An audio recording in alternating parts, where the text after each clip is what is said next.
This is Alan, Lonely Bookshelf, and I'm here with Friday Reads. My first video, unfortunately, I deleted it. There are actually two on my YouTube channel, and I said, well, why there are two? So I just deleted one, and it deleted both. So let's start this again. Uh, I took part in a weekend readathon, 24-hour readathon hosted by Scott and Becky Bryant. And I actually finished a couple of books. The first one I finished was this one here. This is The Orchard by Kristina Gorcheva Newberry. This is a story, and it's her debut novel. This is a story about two idyllic, four youngsters in the, you can tell I don't script these things, four youngsters growing up at the end of the Soviet Union. The time comes when the story starts, Brezhnev has just died, and they're laughing about how the pallbearers almost dropped the casket that uh, I was going to say Gorbachev, but it's Brezhnev. And then you have scenes with Yuri Dropov, the next premier of the Soviet Union, where he where a lady, a young teenager in America, writes him a letter because she's an advocate for world peace. She's the Greta Thunberg of the day, and she is less bratty than Greta Thunberg and has better education than Greta Thunberg. So he gets drop off invites her to the Soviet Union. So you had these four teenagers, and the story is about a apple orchard, and it's actually taken from a short story. Just a moment, and I'll get the book. It's taken from a short story by Anton Chekhov, and and this is the story right here: the cherry orchard, a comedy in 4 acts. This is actually mentioned in the book because one of the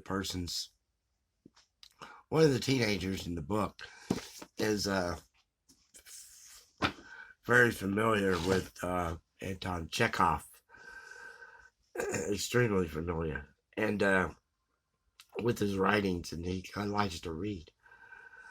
And the story is about these four teenagers, and there's a lot of smoking, a lot of sex, a lot of drugs.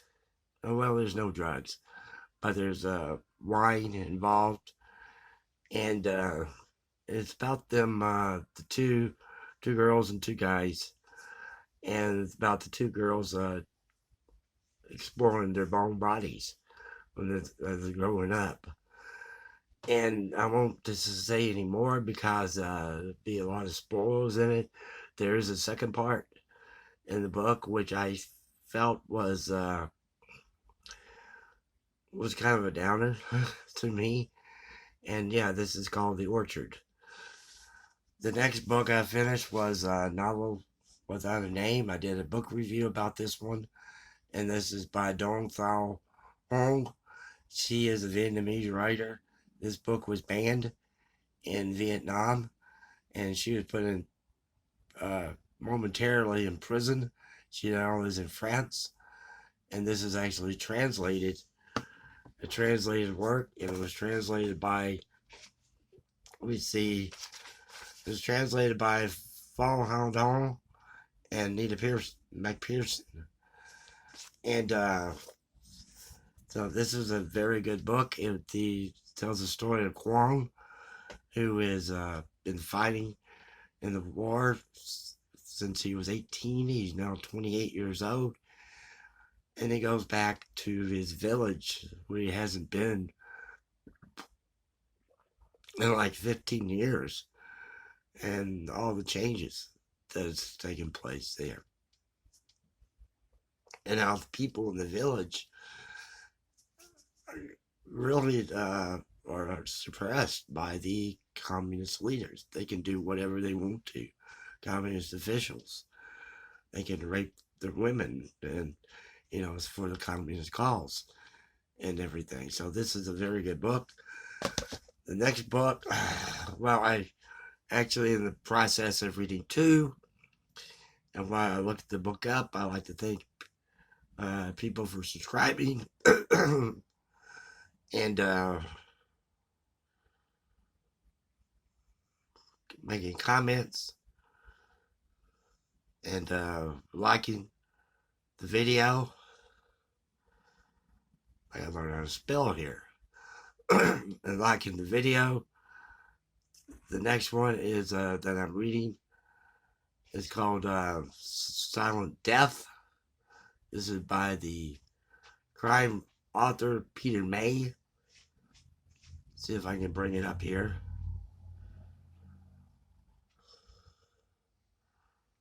Just a moment.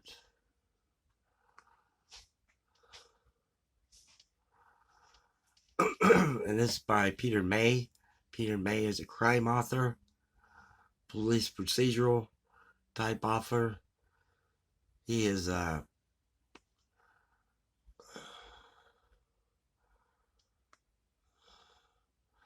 I got here we go. And I got this book because I was actually didn't know anything about the author, about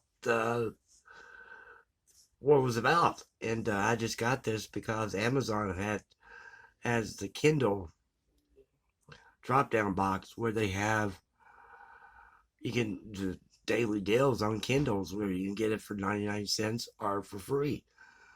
And so I was going through there and just randomly picking whatever I wanted, and this was a thriller. This is a police crime thriller, and you're following a guy who's Scottish, who works for the London Police Department, and he's assigned to go pick up this guy in Spain who has been captured, and he is a drug pen, and he had shot an undercover police officer. So when Mackenzie arrives in Spain, he finds out that when he lands that excuse me that the suspect has escaped, and also the suspect is out for revenge on one of the Spanish police officers, a female. So you have a chase going on, pursuing, because they want to catch this guy before he lands a huge drug deal to where it's worth hundreds of millions of dollars, and he will just vanish. So that's A Silent Death, and this was by Peter May. I'm getting get better at this. this thing here. I might read some more of his books. He has a lot of novels that I saw. So yeah, Peter May. The next one that I'm currently reading, I actually have like 3 going on at the same time. And the next one I have going on is a book by Susan Strait. This is the first time I read anything by this author.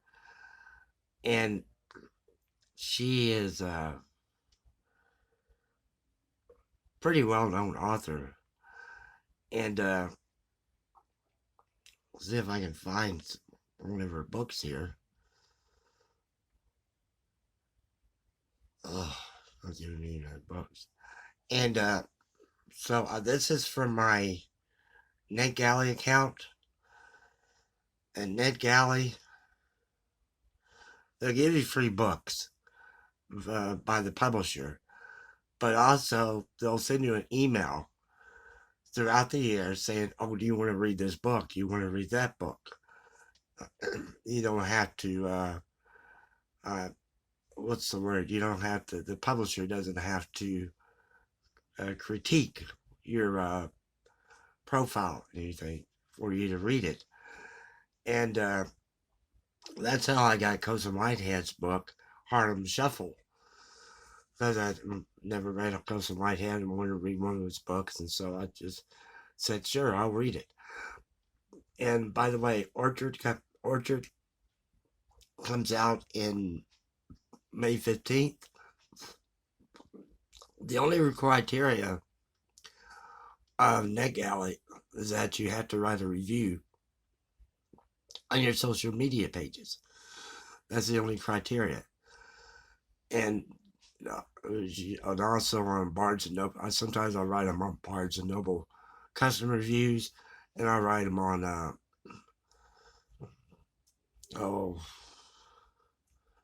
Amazon reviews. That's the only thing they ask. And so this is a Mecca by Susan Strait. This is a story about a California Highway Patrol officer, Chip, who is on a motorcycle just going down freeways, catching people, entering the carpool lane illegally, or drugs or something like that, and drinking and tossing cigarettes outside. There's one story in here where she caught a guy that had a bad muffler, and the muffler was creating sparks, and the sparks went into the dry valley area, because that's where the person lives, in the valleys, and there's one called Viego Valley, and this all takes place in Southern California, where they shot a lot of movies. All the westerns were shot in these canyons.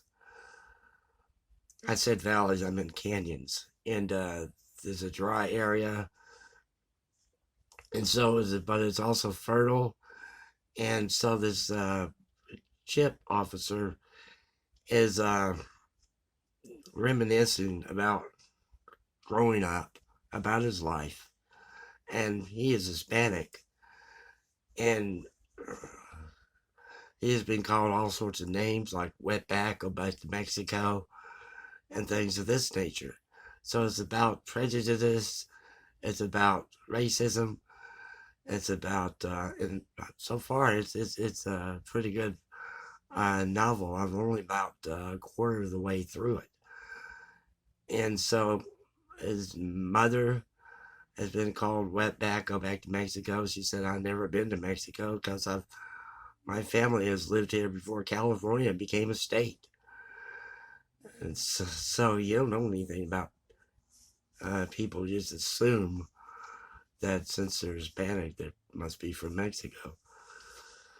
So this is called Mecca, and this comes out on May the 15th, 11th. I have about 4 books that I need to read for until when they published in May. So that's Mecca by Susan Strait. The next book I got is I'm reading. Excuse me. That I'm reading is this book here. This is Russia Against Napoleon by Dominic, and this is the true story of the campaigns for war and peace. And as you can tell, this is Russia against Napoleon, not Napoleon against Russia, or the War of 1812. And I was listening to the author last night on a YouTube channel, and he was talking about a separate book, but he would his grandfather, his great uncle was a commandant in the Russian Navy. His great grandmother, who lived in Berlin, when she passed away, the Emperor Tsar Nicholas II carried her coffin, was a pallbearer. And so it's very prominent and distinguished ancestry. So he has written several books about Russia. He wrote a book called Empires. He wrote another book called about the Russian Revolution. He wrote one on Nicholas II. He is a Cambridge research fellow, and he would have to be asked a question by a moderator, and he would spend like 15 minutes discussing about the history of and geopolitics of the start of World War One, because he says that World War One that Germany would have won it. It came up to the stalemate, and that Russia was the one that was trying to be an empire at that time. So this is Russia against Napoleon. Let me read a couple of things to you from the introduction. And I was told, and several people have said, don't read the introduction because there's a lot of, tells you all about the story, basically. But this is one crucial area of the Napoleonic warfare has attracted too little attention from historians of every nationality. That is logistics. In other words, the equipment and feeding of the armies. When I was a former friend of mine, when he would say that, Napoleon's army got defeated in Russia because of the winter. And then he'd say, with a parallel, say that the Nazi army got defeated in Russia because of the winter. That was his excuse, and that's a lot of people would say that. But this author goes on and says logistics, the equipment and feeding the armies. And that's also how Nazi Germany got defeated. And commensurate officers had little status in any of the rival armies and societies. Their efforts had won little attention from historians. This is unfortunate, because their role was often crucial. Napoleon destroyed his army in 1812 in large part because of logistical failures. And that's the same true with Nazi Germany. By contrast, one of the key triumphs of the Russian war effort was the success in feeding supply in more than 500,000 troops outside Russian borders in 1813, 1814. And you have one of the things that he says was Russia, after Napoleon retreated in 1812, this gentleman says, the author says, that they had chased Napoleon back to France. And another thing that is brought up by this author is that you have, and it's right here,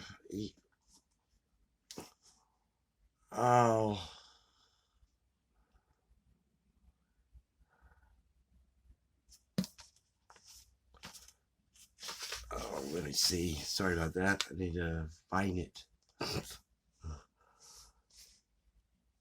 The Soviet era visual interpretation of the Napoleonic War is still in many ways remain true to the spirit of Tolstoy, who was by far the most important 19th century myth maker as regards its impact on Russia. And I know a lot of people are reading War and Peace for March of the Mammoths.